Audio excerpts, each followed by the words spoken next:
Hello everyone and welcome to another video. Now this is the MSI G255F, a 1920 by 1080 24.5 inch 180Hz monitor with a rapid IPS display and a retail price of £149 here in the UK. At this price point it mainly sits amongst 75, 144 and 165Hz displays, so on paper it seems like a pretty good deal.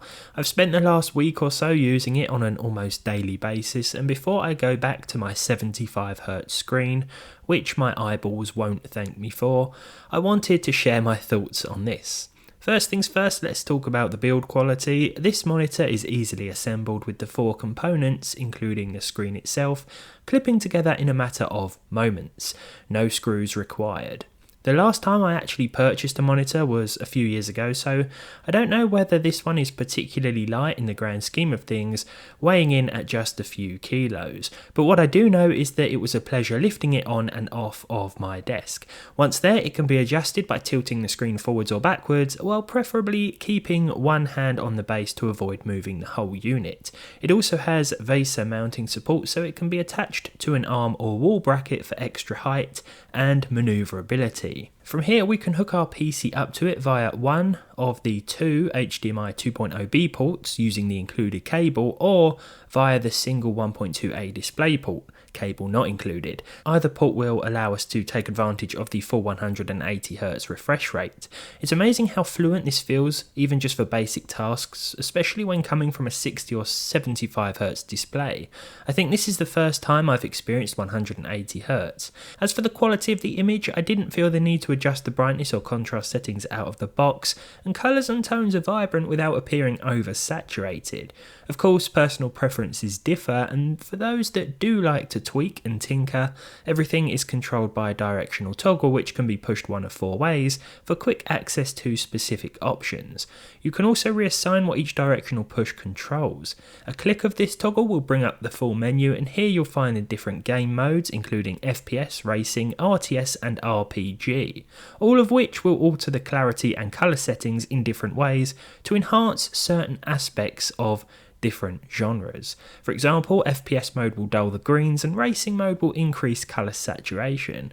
I like to leave things as they are myself, as I found the sharpness implementation a little too much with most of these, but I have been making regular use of the night vision option, which will improve visibility in darker scenarios. I found that it really helped out in GTA 4 for example, where the normal setting did the trick just fine. The stronger settings did wash things out a little here, but may look fine in other games, so it's worth playing around with them. Certain films and videos will also benefit from this. The next setting, and one that I had no idea was a thing, seriously, was the screen assistance option to enable crosshairs. I remember some of my friends used to put a tiny bit of tape on their TVs back in the Modern Warfare 2 days in an effort to make no-scoping and quick-scoping montages, so I guess this has evolved into a fully fledged feature. Seriously, I had no idea this was a thing. My immediate thought was how handy this would have been when I was getting to grips with the archery in Kingdom Come Deliverance.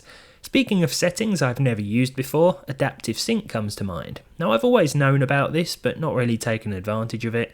This dynamically synchronises the monitor's refresh rate with that of the render rate, so the Hertz matches the FPS. Let's say you're using a more mid-range or entry-level gaming PC, one that can happily hit 180 FPS in esports titles, but not in those AAA games.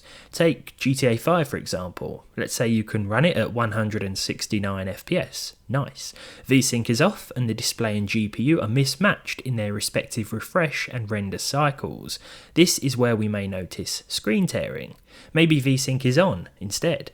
This time around our graphics card lies in wait for the display to refresh in order to prevent aforementioned tearing, but now we're getting stutter due to the duplicated frames as our card tries to keep up with the monitor refresh cycle. Adaptive Sync eliminates these issues and allows our monitor refresh rate to adapt and work in harmony with our graphics card output. I'd really like to thank Monitors Unboxed for helping me understand all that. I probably made a mess of the explanation, but I'll leave a link to their really informative video on the subject down below.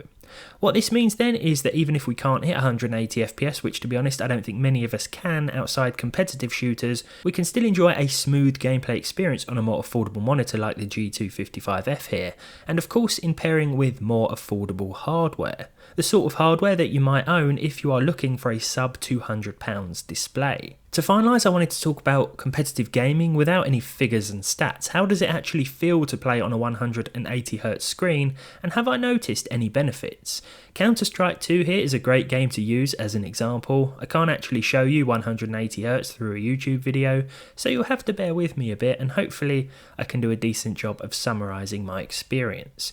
One thing I immediately noticed coming from my day-to-day 75Hz display was how much more responsive my movements felt, whether it was walking around the map or tracking enemy players through a scope.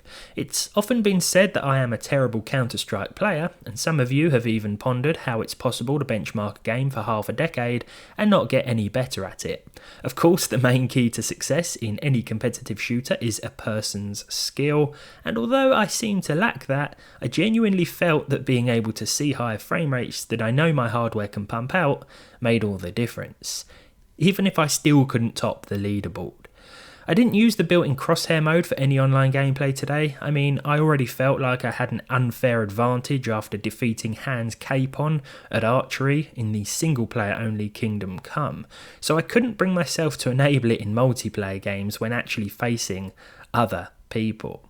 Moving on, and another example of where I felt as though I sucked a little less was in Battlefield 1. I often feel as though I don't respond quick enough here, especially after another player emerges from, say, a sandstorm and gets the drop on me. It felt like I had more of a chance this time around, and while this feeling is only experienced after upgrading from a slower display and quickly starts to feel normal, it's going back to that 75 or 60Hz screen, which once again highlights just how much more responsive this seems. But that's not to say slower monitors are bad. Of course not. You can't miss what you've never had, and to me 60fps still feels fine. When that difference is put in front of you, however, that's when you think, oh well, this does feel different.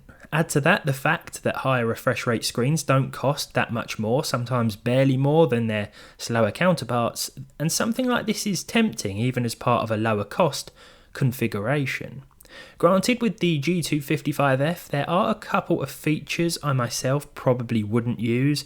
The individual game modes spring to mind, as does the selection of built-in crosshairs, but I don't think those are the main focal points here. This display isn't just ideal for those whose hardware can take full advantage of higher refresh rates at 1080p, but for anyone looking to put together an entire setup on a more modest budget too, thanks to the £149 price tag of this. But let me know what you think down below in the comments. I don't usually cover monitors, but I thought this was worth checking out considering what it costs, and I'm pretty happy with it all in all, so I could definitely recommend it to those of you who want a screen this size and don't have that much to spend. Thank you for watching, and hopefully I'll see all of you in the next one.